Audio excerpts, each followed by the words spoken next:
the more connected we get as a society or as a civilization or as humanity, the less we're seeing like these individual people being put on pedestals as much. You know what I mean? Like there's no more Michael Jordans. Yeah, like television is. You don't see these massive mega shows anymore. Like they're going away because there's so many good shows. There's so much good content. So I think a lot of these issues they're being resolved as we evolve, and you're seeing people that are able to express themselves and not be overlooked as easily. Now you can create your own YouTube channel. You can start expressing your ideas on your own, and really it's across the board with everything. It's art, it's sports, it's business, it's all of it.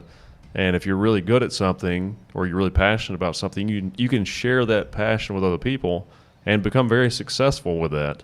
And I think that's part of the change, right? I think that's part of the solution to this problem. And also, these things are exponential too. So it's not linear. That's why when you said you think we're a long ways away from it, I don't know that we are. I think that this next 10 years may be like 100 years compared to the last 10 years. Yeah, I think that their closeness to it is obviously more accessible. I just like to remember, this is, I guess, a little morbid, but like female like genital mutilation is still a thing and like rampant in other parts of just locale. And but that's getting better though. It's getting better, but the fact that it's even a word that expresses something shows that. I like to not forget that like school shootings exist, and I like to not forget that like people like sexually assault each other constantly. I've seen how messed up the system is for that up close, to where, yes, I think we're heading in a wonderful direction many times, but also, we don't see the worst parts of life too. Well, I think we're seeing it more now, and that's because we're still so bubbled. Things are actually better today than they were 20 years ago, by far. But we actually see more today than we saw 20 years ago, which makes us better. We're like a self-correcting organism. We're constantly trying to find a balance and improve across the board. And for me, from my perspective, when I see crimes and I see people hurting other people, there's an aspect of me that feels like we all should feel responsible for that. Like that's. We're all in this together, and if one of us is suffering, we should all be suffering. We should all experience that pain, because that's how we correct it. I think it's a compartmentalization of that. Sure. Like this is something that I struggle with this so much, is when I see somebody else struggling, my first instinct is to give up everything about myself to help them, and I do, and it's something that harms me in the process. But I really can't help it, because it's something to where I knew when I was in pain I didn't have anybody there. That's what I desperately wanted, so now I desperately want to give that. So I'm figuring out, like, sometimes that's wonderful. But a lot of times the best thing I can do is live my best life. And when I have, raise my abundance and lower my needs to where, let's say, my projects continue to work. And we have great business models and business plans, and I work very hard at it, and I'm getting savvier. So I probably will do better and better financially, but I don't want to increase my needs as I increase my wealth.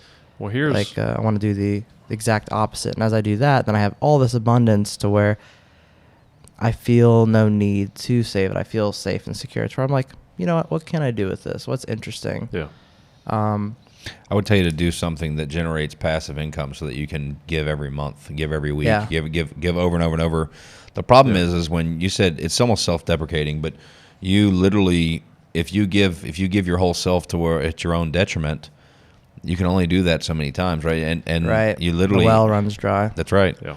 And so you've got to figure out a way, I think, to, like, passive income is an awesome thing. RMR, recurring monthly revenue, is an awesome thing. Like, what you choose to do with the tool is your choice. And I think you choose to be somebody that's generous and somebody that helps others and do that, but you can't do it to the point that you actually lose. You can't chop the tree down that bears the fruit. Right. Yeah, and I'm learning how to do that with, like, what I'm trying to do is with, like, so Between Two Clouds, because it's essentially art events, but the business model is a little bit savvier to where I want it to be a thing where it's not, 100 people could show up and the most we can make is $2 or $3 grand on a show. I want it to be that's a great basis, but how can we turn this into, like, at some point I want us to specialize at doing comedy specials. But I don't know if you've ever seen, like, Zach Galifianakis at the Purple Onion. Yeah. What a gorgeous thing to watch.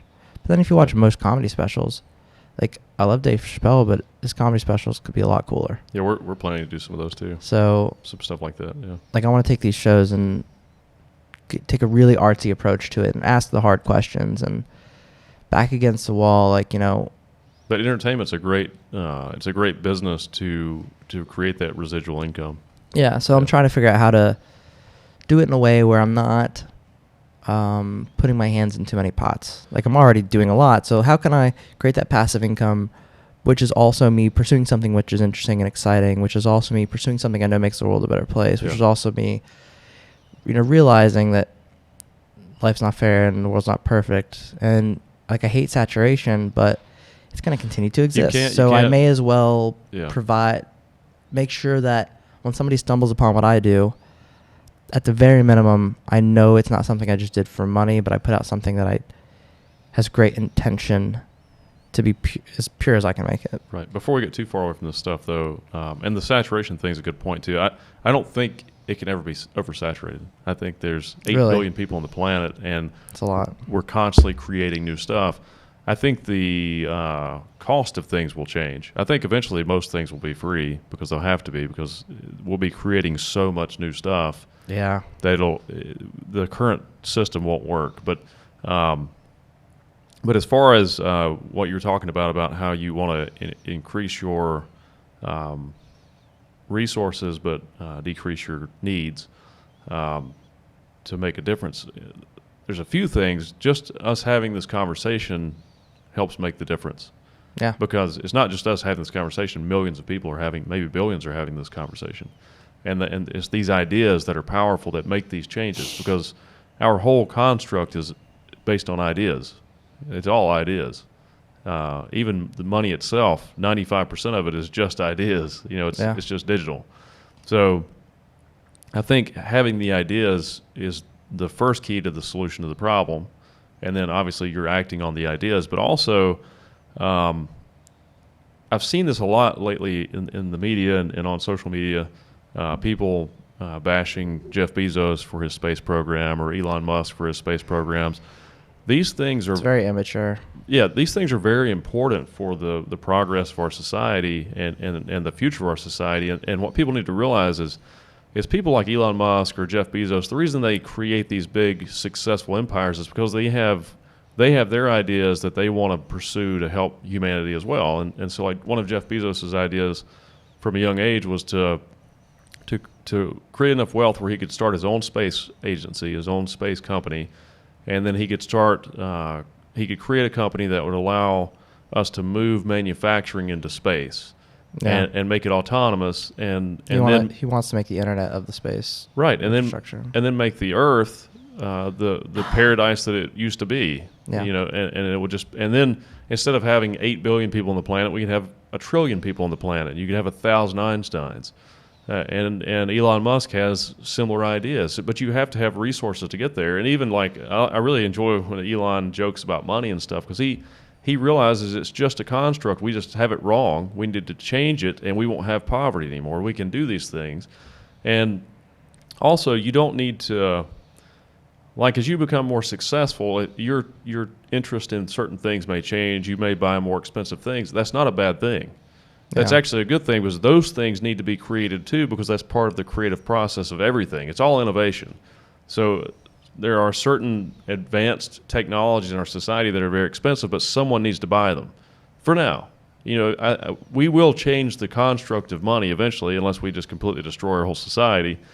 But as technology advances and exponentially advances, the pricing of technologies will change, but also hopefully will change the structure of our society where there's no poverty. So everybody has a good chance, or they're in a good place. And then people that really want to pursue certain passions or creative endeavors can go as far as they want to,